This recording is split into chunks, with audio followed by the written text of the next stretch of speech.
রন্ধ্রে রন্ধ্রে জমে থাকা জমাট অন্ধকারে আলো ফেলবে সার্চলাইট।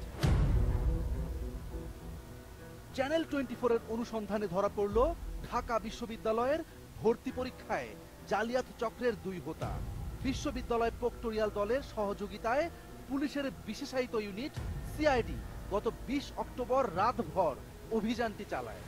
সাথে অংশ নেয় টিম সার্চলাইট। অভিযানে আটক করা হয় শহীদুল্লাহ হলের আবাসিক ছাত্র মহিউদ্দিন রানা এবং অমর 21 হলের আবাসিক ছাত্র আব্দুল্লাহ আল মামুনকে। আটকের পর দফায় দফায় জিজ্ঞাসাবাদে এবং তাদের মোবাইলের ইনবক্স, ফেসবুক ও হোয়াটসঅ্যাপ সহ বিভিন্ন যোগাযোগ মাধ্যম তল্লাশি করে ভর্তি পরীক্ষায় জালিয়াতির প্রমাণ পায় সিআইডি। English CABDX। রানা এবং মামুনের কথার সূত্র ধরে সকালে পরীক্ষা কেন্দ্রে হানা দেন শিক্ষক ও সিআইডি কর্মকর্তারা। পরীক্ষা কেন্দ্রে ঢুকে একে একে মিলে যেতে থাকে সব সমীকরণ। শরীরের বিভিন্ন স্থানে লুকিয়ে রাখা ডিজিটাল ডিভাইস সহ আটক করা হয় 13 পরীক্ষার্থীকে।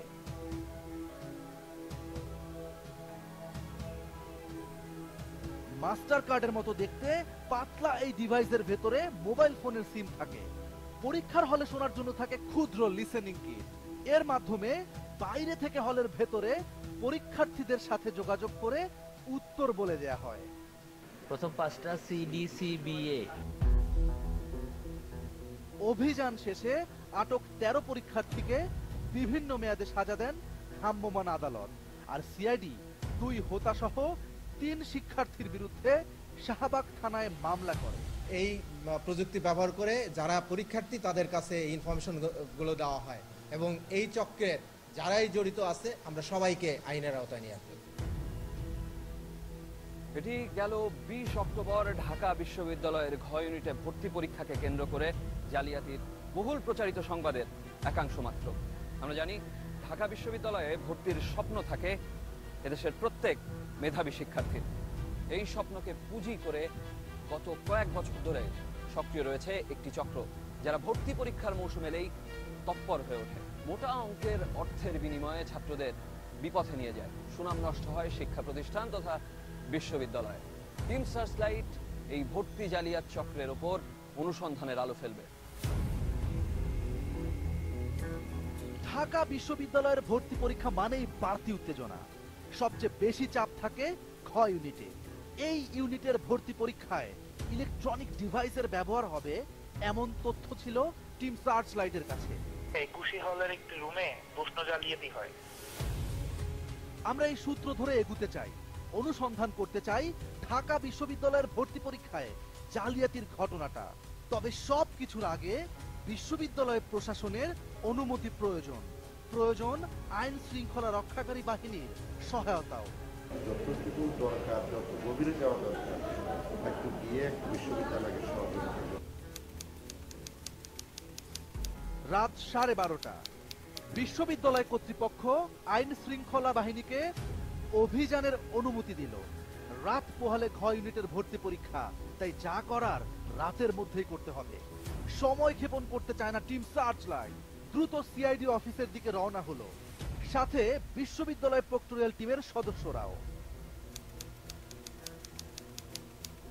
রাত 1টা মালিবাগের সিআইডি অফিস। রাতের অন্ধকারে সিঁড়ি বেয়ে সিআইডির দফতরে হাজির হলো টিম সার্চলাইট এবং প্রক্টোরিয়াল টিমের সদস্যরা। বেশ কিছুক্ষণ ধরে চলল পরিকল্পনা। বিশ্ববিদ্যালয়ের সহকারী প্রক্টরের কাছ থেকে একটা পরামর্শ বেরিয়ে এলো।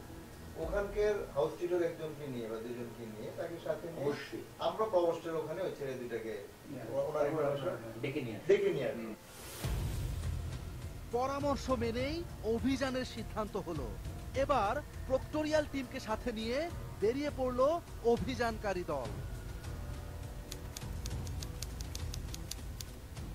রাত 2টা বিশ্ববিদ্যালয়ের শহীদ মিনার এলাকা। ঘুটঘুটে অন্ধকার। ফুটপাতে দাঁড়িয়ে সব শেষের প্রস্তুতি চলছে। আমার কাছে তো প্রমাণ আছেই, ভিডিও, সাউন্ড রেকর্ড সব আছে। হাতে শক্ত প্রমাণ, পেছানোর কোনো সুযোগ নেই। দ্রুত 2 ভাগে ভাগ হয়ে গেল অভিযানকারী দল। একটি দল রওনা হলো অমর 21 হলের দিকে এবং আরেকটি রওনা দিল ডক্টর মোহাম্মদ শহীদুল্লাহ হলের দিকে।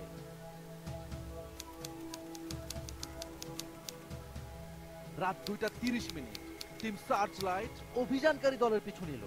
হল গেটের বেশ কিছু দূর আগ থেকে হাঁটা শুরু করলো অভিযানকারী দল। তথ্য রয়েছে শহীদুল্লাহ হলের এই রুমে অবস্থান করছেন একজন। দরজার সামনে অভিযানকারী দলের সতর্ক অবস্থান। কিছুক্ষণ পর বেরিয়ে এলো সন্দেহভাজন মহিউদ্দিন রানা।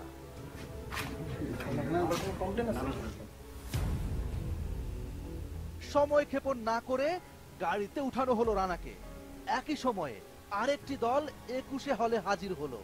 রুমে কড়া নাড়তেই চোখে পড়ল আব্দুল্লাহ আল মামুনকে।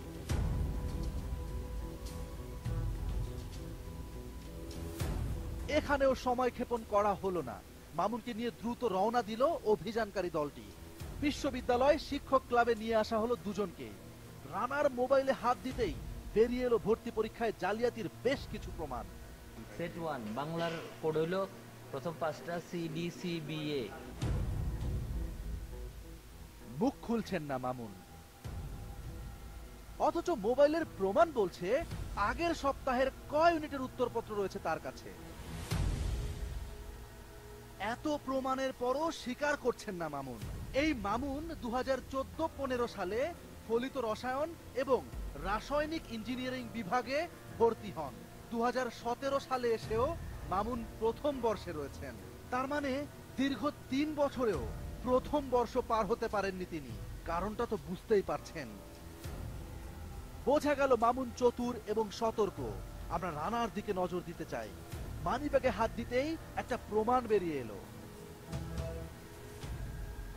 রানার দেয়া তথ্য আমরা মেলাবো ভর্তি পরীক্ষায় জালিয়াতির নেপথ্যের হোতা। এখানে এ পর্যায়ে যেতে হবে মামুন এবং রানার কাছে। ভর্তি পরীক্ষা, তাই সকাল থেকেই বিশ্ববিদ্যালয় কর্তৃপক্ষ অফিসে হাজির হয়েছেন। রানা এবং মামুনকে নিয়ে অভিযানকারী দলটি প্রক্টর অফিসে। বিশ্ববিদ্যালয় প্রক্টরের সাথে চলল দফায় দফায় আলোচনা। দেখানো হলো বেশ কিছু জালিয়াতির নমুনাও। ছাত্রাবস্থায় এত টাকার রসিদ, সন্দেহটা ঘনীভূত হলো। প্রশ্ন করার আগেই তার মুখ থেকে জট খুলতে শুরু করলো।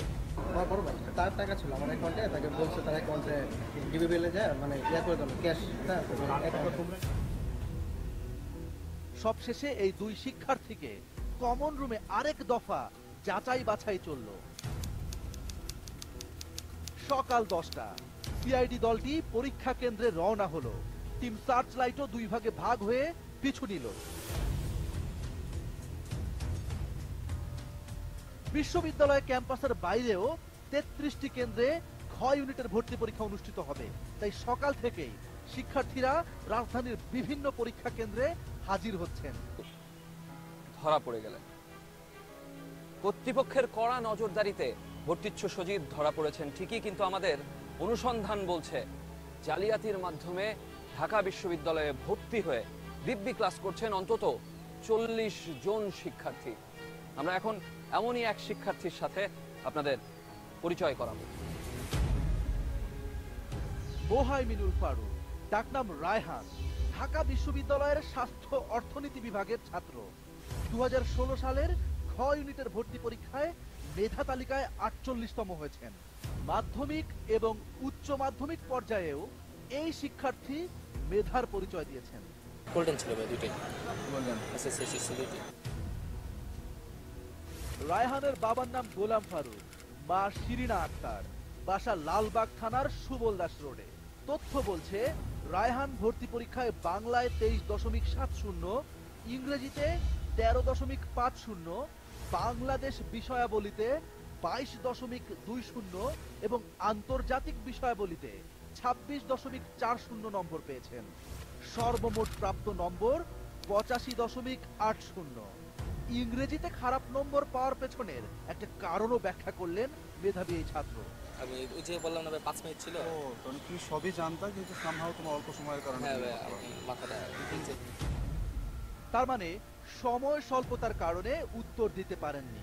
মেধাবী ছাত্রকে নিয়েই আমরা অনুসন্ধান শুরু করতে চাই। আমরা একটা অনুসন্ধান করছি। আমাদের কাছে তথ্য রয়েছে, মেধাবী ছাত্র হলেও রায়হান ভিন্ন প্রক্রিয়ায় ঢাকা বিশ্ববিদ্যালয়ে ভর্তি হয়েছিলেন। প্রশ্নের শুরুতেই হয়তো বিষয়টা আঁচ করতে পেরেছেন।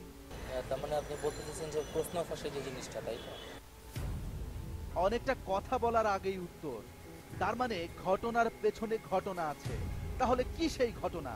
প্রশ্নটা করতেই আবারও দ্রুত উত্তর। আমার সাথে এটার ডাইরেক্ট কোনো কানেকশন নেই। ডাইরেক্ট কানেকশন নেই মানে অন্য কোনো না কোনো সম্পর্ক আছে। হোয়াটসঅ্যাপে না ভাইয়া, আমাকে মেসেঞ্জারে পাঠিয়েছিল। তো 5-6টা সেট ভাইয়া করে গেছিলাম, ওর মধ্যে ভাই একটা কমন আসছিল। তার মানে আমাদের কাছে থাকা তথ্যটাই সত্য, কিন্তু প্রশ্নটা পেলেন কিভাবে? বা কারা তাকে বিশ্ববিদ্যালয়ে ভর্তি পরীক্ষার প্রশ্ন দিয়েছিল? ও নাফির থেকে প্রশ্ন নিয়েছে, ঠিক আছে? আর নাফি প্রশ্ন নিয়েছে এক বড় ভাইয়ের কাছ থেকে, নাফি বড় ভাইকে দিল। বোঝা গেল বন্ধু তানভীরের কাছ থেকে প্রশ্ন পেলেও তার পেছনেও একজন আছেন। ওই বড় ভাইয়ের পেছনেও নাকি আরেকজন আছেন, কিন্তু কে সেই বড় ভাই? নাম একটা শুনছিলাম ভাই, আমার একটু মনে করতে দেন। রানা না রনি ভাইয়া, যে কোনো এই দুইটার মধ্যে একটা হবে। অনেক খেয়াল করে সম্ভাব্য নামটা বলতে পারলেও প্রযুক্তিগত আলামত মুছতে ভুল করেননি। যা সেভ করছিলাম ভাই সব মোবাইলে ভাই, এগুলো তো যেদিন পরীক্ষা শেষ ওই দিন সব দিলে। অপরাধ ঢেকে রাখা যায় না, নিজের অজান্তেই অপরাধ প্রকাশ পায়। প্রকাশ পায় লুকিয়ে রাখা আলামতগুলো, যেটি রায়হানের বেলায়ও প্রমাণ হলো। ভাইয়া আমি তো খুব ভয় পাইতেছিলাম ভাইয়া। বিদায় বেলায় রায়হানের এই আকুতি নতুন সন্দেহের সৃষ্টি করলো। এটা রায়হানের নতুন কোনো কৌশল নয় তো? আমরাও কৌশলী হলাম, রায়হানের ভেতরে লুকিয়ে থাকা অপরাধটাকে নাড়া দিতে চাই। মনে করাতে চাই 2017 সালে ঢাকা বিশ্ববিদ্যালয়ে ভর্তির নেপথ্য প্রক্রিয়ার কথাটিকেও। নাফি প্রশ্ন নিচ্ছে এক বড় ভাইয়ের কাছ থেকে, এবং ওই বড় ভাই বলে তার গার্লফ্রেন্ড প্লাস আরো যে ফ্রেন্ডগুলোকে আছে সবগুলোকে ঢাকা ভার্সিটি। একজন মেধাবীর স্বপ্ন পূরণে হয়তো খানিকটা সহায়তা করতে পেরেছে টিম সার্চলাইট, কিন্তু গেল কয়েক বছর ধরে হাজারো শিক্ষার্থীর স্বপ্ন ভেঙে ঢাকা বিশ্ববিদ্যালয়ের ভর্তি পরীক্ষা নিয়ে যে ছিনিমিনি খেলছে জালিয়াত চক্র, তার সামান্য অংশ তুলে ধরা হলো এই পর্বে। আগামী পর্বে আমরা দেখাবো এই জালিয়াত চক্রের মূল হোতা কারা, সাথে দেখাবো কারা কারা অনৈতিক উপায়ে ঢাকা বিশ্ববিদ্যালয়ে ভর্তি হয়ে ভাগ্য নষ্ট করেছে প্রকৃত মেধাবীদের।